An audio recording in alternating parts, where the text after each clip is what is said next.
Welcome back. For any electrochemical device, the current voltage relationship is quite important. We would look at IV relationship for a capacitor. We've already seen the relationship between QCV. Under certain limits, even for a electrochemical double layer capacitor, the capacitance can be treated as something independent of voltage. If that is so, then by simple differentiation, we get this relationship. I is equal to C times dV by dt. So the way to test such a relationship for a capacitor is by doing what is called a galvanostatic discharge. That means static means the same. In previous lectures and lab demonstration, we have seen what is a potentiostat. In this case, what we mean by a galvanostatic condition is that the current is kept a constant. So the discharge current or the charging current can be kept a constant, and you can study a capacitor in such a manner wherein the discharge current is a constant. So if you do that, you can clearly see the difference between a battery and a capacitor. So this is a crucial difference that differentiates a battery and capacitor. So let's take some time to understand this.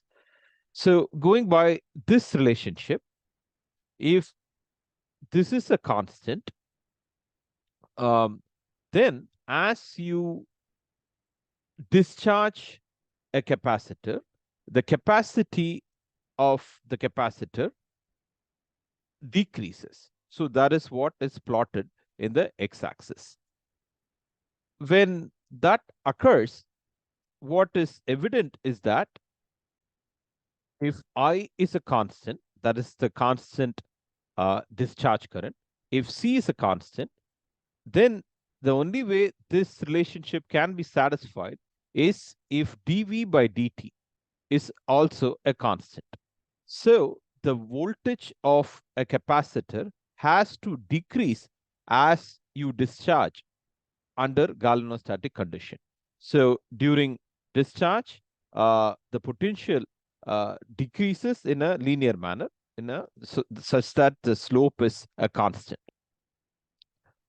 So another way to plot the same graph is that you can plot the voltage versus time, which is also equivalent, because with time, the capacity decreases in the case of discharge, or the charge stored increases in the case of charging a capacitor.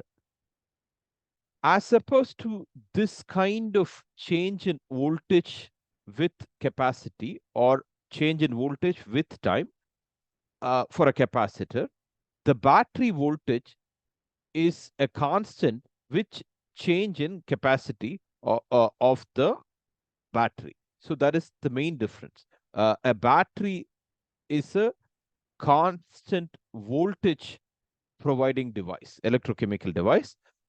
Whereas in a capacitor, as you discharge the capacitor, the voltage changes.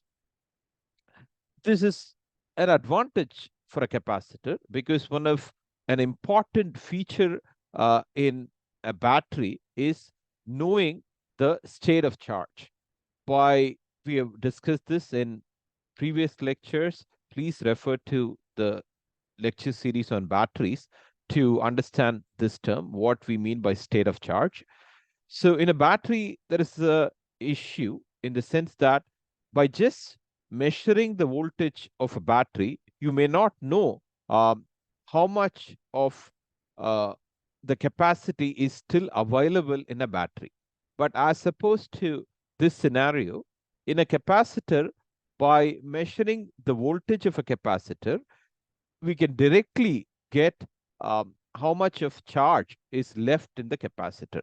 So there's one-to-one correlation between voltage of a capacitor and the capacity or the amount of charge stored in a capacitor. This is an advantage when it comes to capacitors.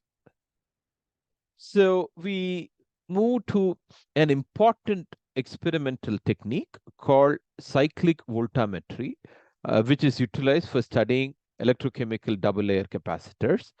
We have introduced this in an earlier lecture. Please look at this lecture before continuing on this lecture.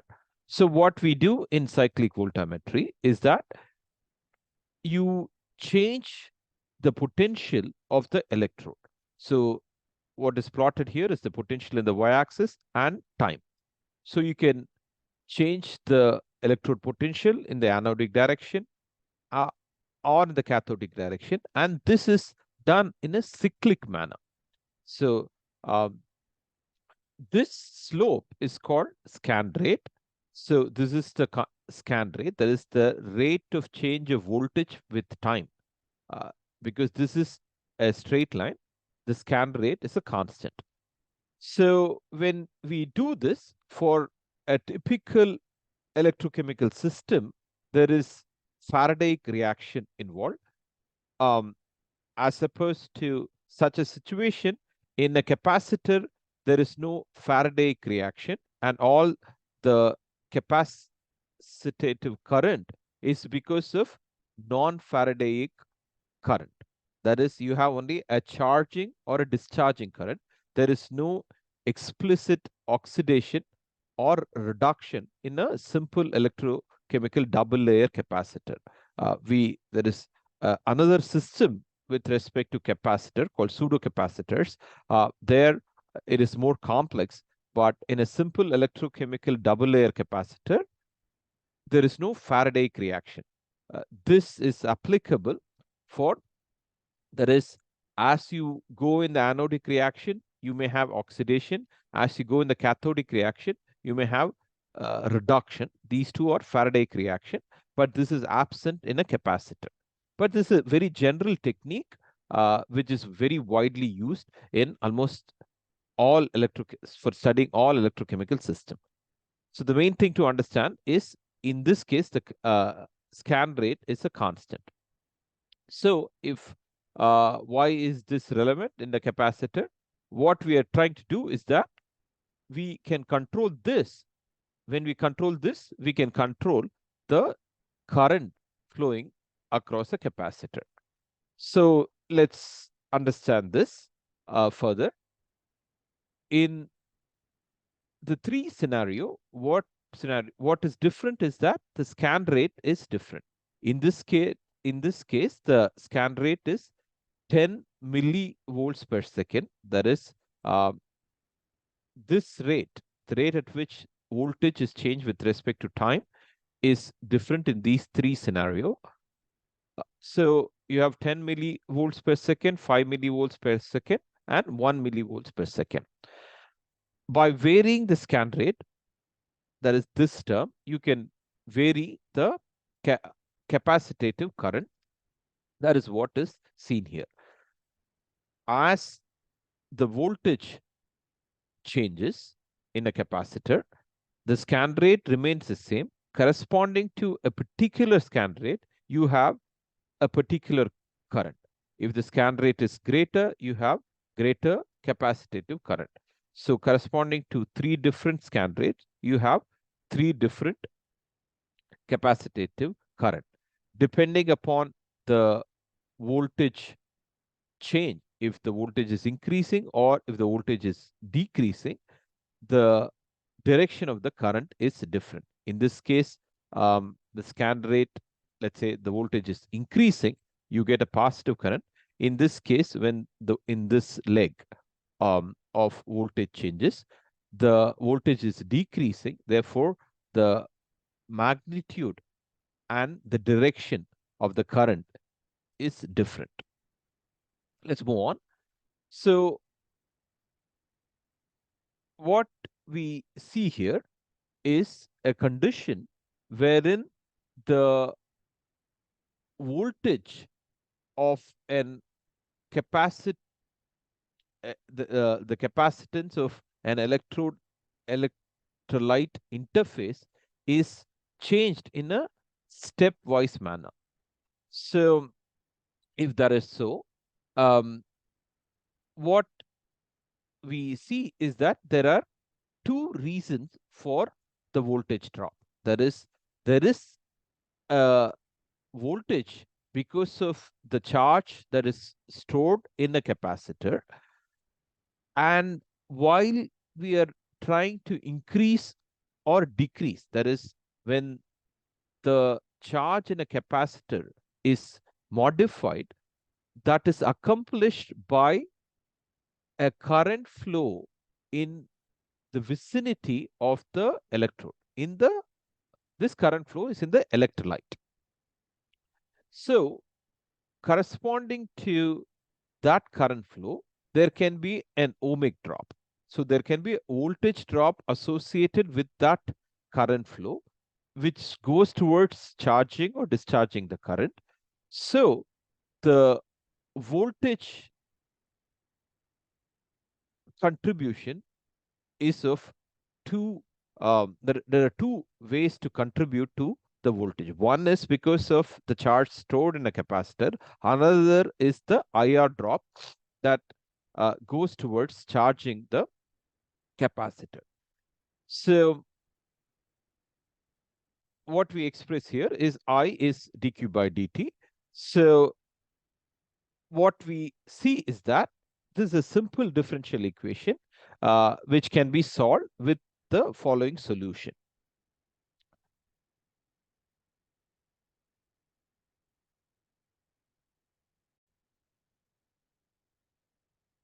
So the way to solve this is assume uh, one side to be a constant, and this differential equation can be solved very easily to get this solution.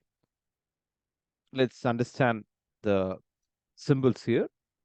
Qi is the initial charge of a capacitor.